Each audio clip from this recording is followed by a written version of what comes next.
সে ধরনের শিক্ষা ব্যবস্থা প্রয়োগে বিএনপি বাস্তব ধর্মী পরিকল্পনা নিয়ে কাজ করছে। বিএনপির কর্ম পরিকল্পনা শিক্ষার্থীদের, শিক্ষকদের আর্থিক এবং সামাজিক নিরাপত্তা নিশ্চিতের ব্যাপারেও আমরা সুনির্দিষ্ট এবং বাস্তবমুখী পদক্ষেপ কি কি গ্রহণ করা যায় সেগুলোর ব্যাপারে আমরা কাজ করছি।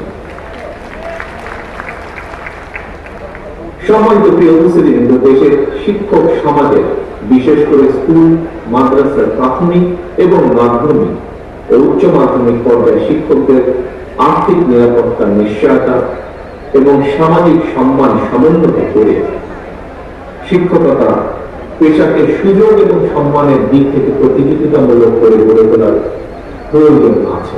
অবশ্যই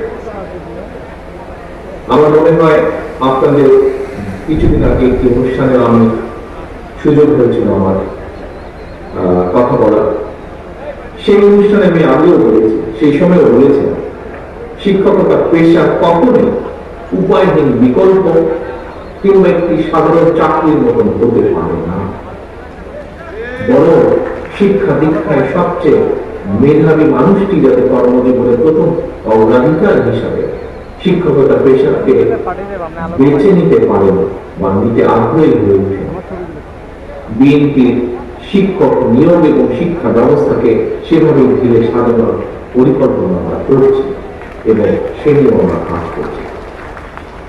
সম্মানিত শিক্ষকবৃন্দ, শিক্ষার্থীবৃন্দ, আমরা বিশ্বাস করি রাষ্ট্র এবং সমাজে শিক্ষকদের সম্মান এবং মর্যাদার সঙ্গে রাষ্ট্রের মর্যাদা এবং ভাবমূর্তি জড়িত।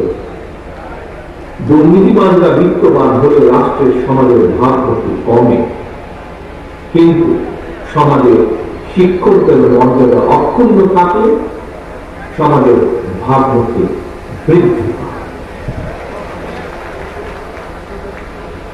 প্রিয় সকল উপস্থিতবৃন্দ, একটি বিষয় আমি মনে ধারণ করি, আমি দৃঢ়ভাবে বিশ্বাস করি, আমাদের রাষ্ট্র বা সমাজ ব্যবস্থায় দুর্নীতি নামক একটি ব্যাধি রয়েছে। আমি মনে করি, ব্যক্তিগতভাবে আমি দৃঢ়ভাবে বিশ্বাস করি, সমাজকে দুর্নীতিমুক্ত করতে হলে স্কুল, কলেজ, মাদ্রাসার শিক্ষকগণ দুর্নীতির বিরুদ্ধে সামাজিক বিপ্লব গড়ে তোলার ক্ষেত্রে যোগ্য ভূমিকা পালন করতে পারেন বলে আমি দৃঢ়ভাবে বিশ্বাস করি। সম্মানিত শিক্ষকবৃন্দ,